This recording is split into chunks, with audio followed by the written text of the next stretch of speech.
stand. We was in the book of Mark this morning, and we was in the 11th chapter, and we read verses 22 to verse 26. Amen. And we go back to verse 24 and the latter clause. Praise God, the latter clause, and we read it together. Verse 24, the latter clause, where it says, believe. So let's read. Believe. No, we're going to start at the latter clause. Believe that ye receive them, and ye shall have them. Let's read it again. Believe that ye receive them, and ye shall have them. Father, in the name of Jesus, again, we say thank you. God, is again, we praise your name for all things. And God, we pray now as we go into our second service for today, God. We pray your anointing fall in this place and meet the needs of the people today, God. In the mighty and precious name of Jesus. We bless you and we thank you for all things. And we thank you for what you're doing, God. And we thank you for knowing the power of prayer in the mighty name of Jesus. We thank you, God. We give your name the praise. We give your name the honor. We give your name the glory. In the mighty and magnificent name of Jesus, let every heart say amen. Amen. Say amen. Amen. And say amen. Amen. Praise be to God. And again, just tell them again from what we told you this morning, pray until something happens. Come on and give God praise. Come on, you may be seated. Pray until something happens. And as we talk this morning in reference to this scripture, we said how there's many things that we need God to do. Amen. Many things that we need God to do. And when things are not happening as we are praying, when things are not being manifested the way that we feel that they should, like we said this morning, we have to step back and take a look and wonder if we're doing something wrong, or if we're doing because we're praying and seems like nothing is getting better, but seems like everything is getting worse. Are you with me here?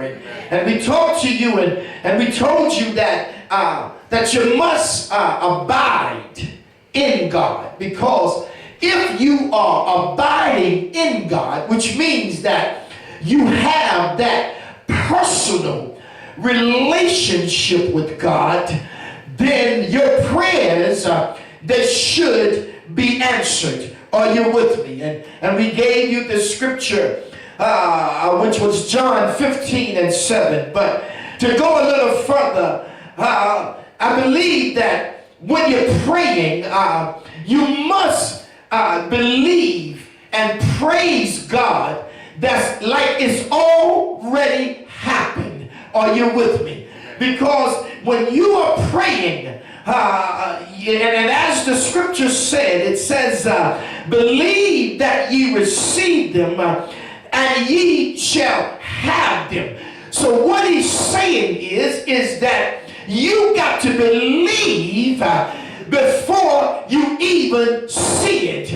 Are you with me? And the best way to let anybody know that I believe what I'm praying for, and I believe that what I'm asking God for, that he's going to give it to me, I believe if you give him praise for it, because if you begin to praise him, you are manifesting that belief through your praise. Why don't you say amen? Because in the book of Acts, in chapter 16 and 25 to 26, it says, and at midnight Paul and Silas prayed and sang praises unto God, and the prisoners heard them. And suddenly there was an earthquake, so that the foundation of the prison was shaken, and immediately all the doors were open and everyone's band was loose. Why don't you say thank you, Jesus? Praise God. So they was cast in prison, and they was facing insurmountable odds. And have anybody in here been facing some insurmountable odds? Praise God. And these are odds. When odds are insurmountable, it means that unless God works this thing out, it cannot be done. Glory be to God. And if God can't work it out, it can't be done. So tell your neighbor, even though the odds are insurmountable, I'm still going to praise him. Praise be to God. Because if I praise him, I'm letting you know that I believe it's going to come to pass. Why don't you say amen? Oh, we going to have church.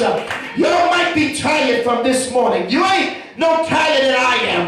Come on and praise your way through your sluggishness. Praise your way through it, because you got to pray until something happens. Praise be to God. And not only do you have to praise him even before it happens, you need to give God your whole heart. See, because a lot of times you are doing it, but it's not your whole heart. Are you with me here? Sometimes you're praying, and yes, you think that you're doing it the right way. You think that I'm praying from the bottom of my heart. But when you pray wholeheartedly, that means that 100% of your heart is in what you're doing for God. It's in what you're saying to God. So tell somebody, give him all your heart, and I guarantee you he'll answer today. Come on and say amen. Praise be to God. So you praise him until something happened, and then you believe him with all your heart, because Jeremiah 29:13 says, and ye shall seek me. Watch what he's saying. And ye shall seek me and find me when ye shall search for me with all your heart. So you understand now how important it is to have the whole heart. Come on and clap your hands and give God some praise. Oh, you can do better than that. Why don't you stand on your feet and give it to him? Because you've been praying a long time. You've been praying for things. So come on and give God your praise this morning. Come on and give God your thank you this morning. Come on and give God your hallelujah this morning. Come on and give God everything that belongs to him. Come on and give it to him. He done bless you to get up this morning. He done bless you with a roof over your head. He done bless you with everything, and you don't want to praise him. I dare you in here this morning. I dare you in here this morning. Praise be to God. And not only are you going to give him your whole heart, but now that you done gave him your whole heart, now it shows that righteousness that's a part of your life. Why don't you say thank you? Because James 5:16, confess your faults one to another, that ye may be healed. The effectual fervent prayer of a righteous man availeth much. So don't be afraid to let people know that you have some faults. Don't be afraid to let people know that you have some shortcomings. But when you confess one to another and pray, the fervent prayer, the effectual fervent prayer of the righteous availeth much. So I come this morning to tell you, I am determined. I'm going to pray until something happens. I told you to push, and that's the acronym for the word prayer. We gon' push until something happens.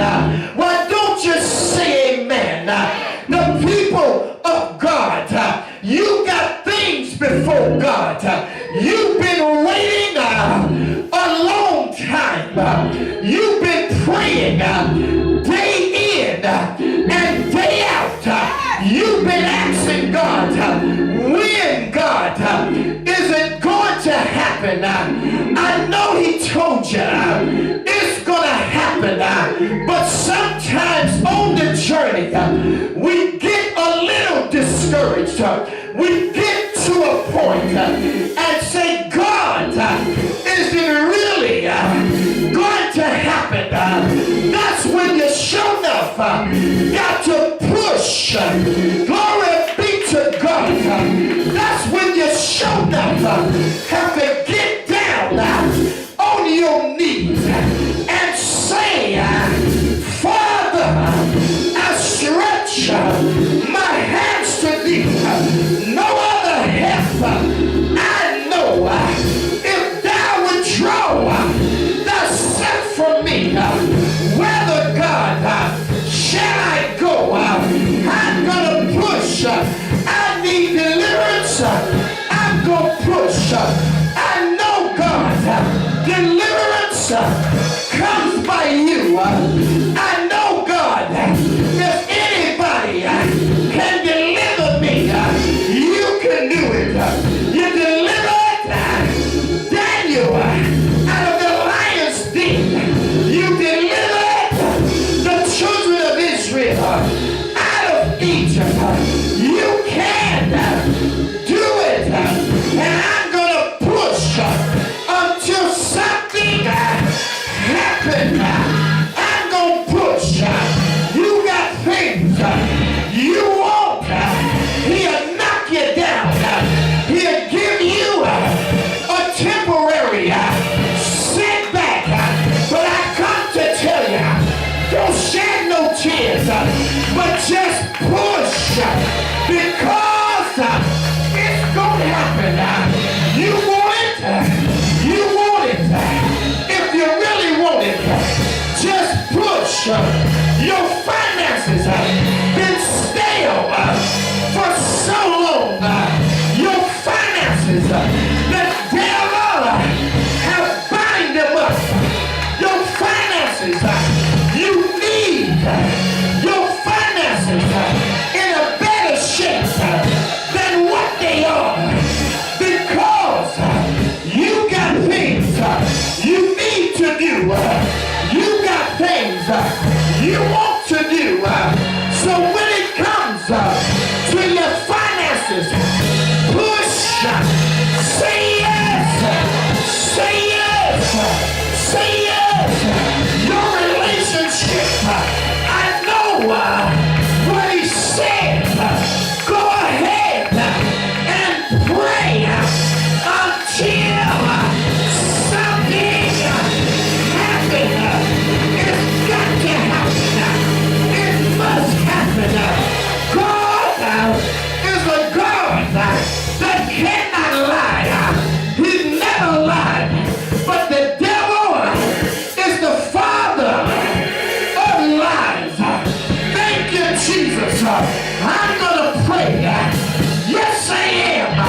Yes, he did. Not to empty pews, but to the full house.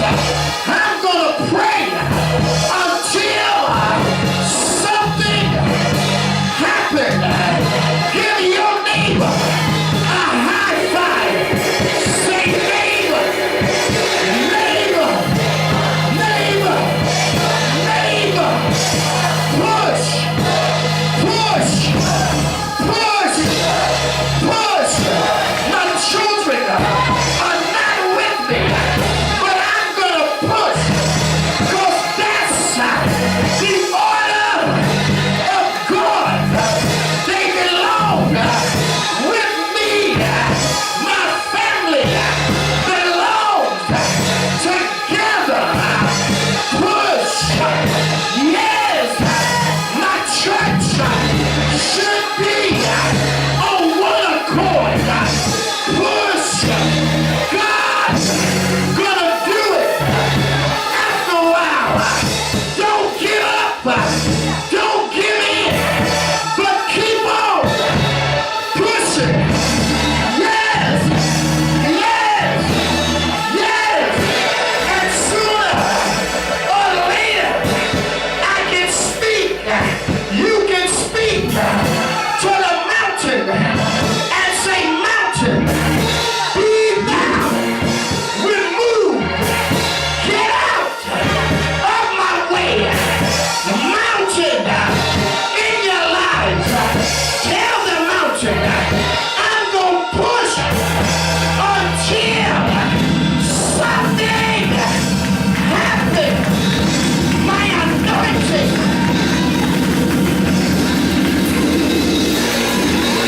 my anointing, my gift, I'm going to push until it happens. You can knock me down. You can say I ain't got what it takes, but I'm going to pray my way through it. I'm going to pray. Might not understand the scriptures, but I'm going to push my way through it. I'm going to study to show myself approved unto God, a workman that needeth not be ashamed, but rightly push, push, push, push, push.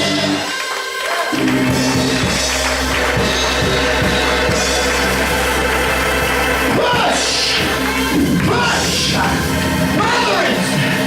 brothers, men in the church, it's time to push. It's time to stop being complacent and push. Push your way through it, through heartaches, pain, sickness.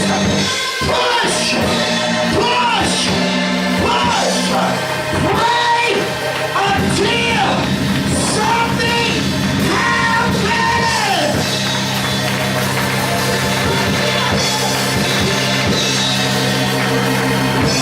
You ought to be on your feet. You ought to be on your feet. I didn't say stop praising it. I said you ought to be on your feet.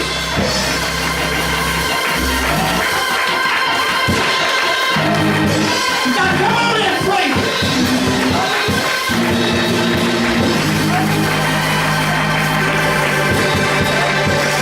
Yes!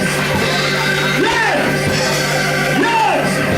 If Friday nights would go back to being what they used to be, we'll have more people pushing. Are you with me?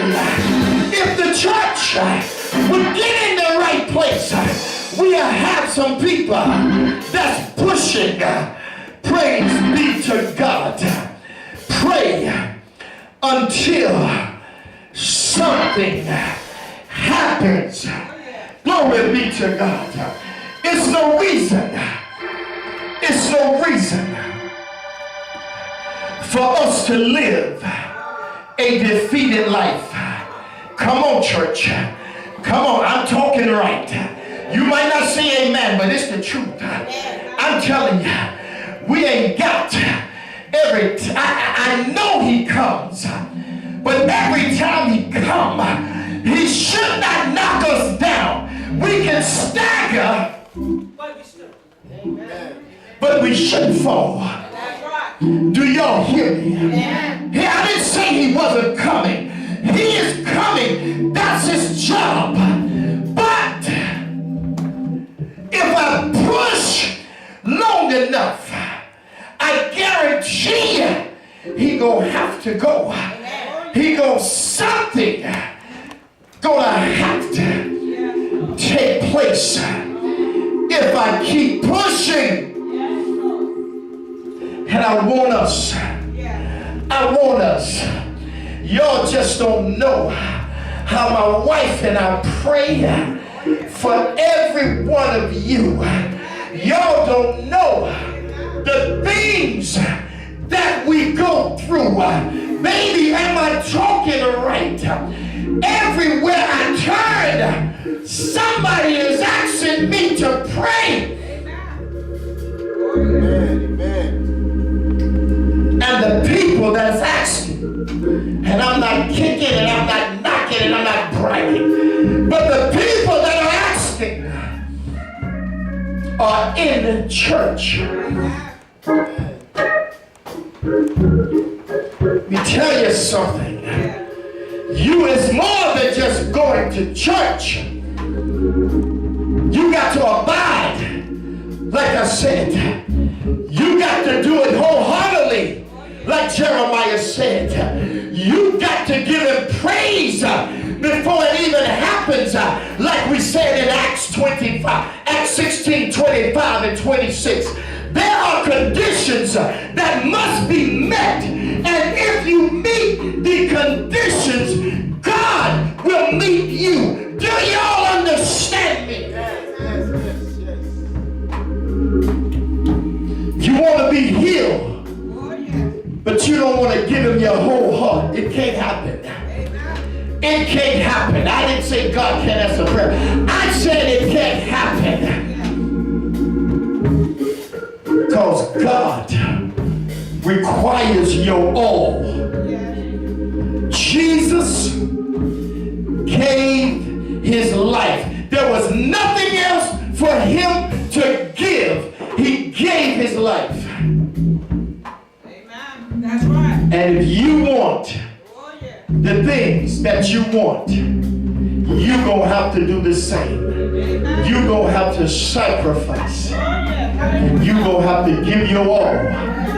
And in giving your all, you pray until something happens. Whether it's your children. Many mothers been praying for their sons, praying for their daughters. Don't you stop. It's going to happen. That's why ain't nothing tragic happened to them yet. Because of your prayers. Praise be to God. Why don't you clap your hands, mothers? Why don't you clap your hands, fathers? Why don't you clap your hands, sisters? Why don't you clap your hands, brothers? It's gonna happen, but just don't stop praying. Come on and give him praise here today. Clap your hands. Thank you, God. Thank you, God.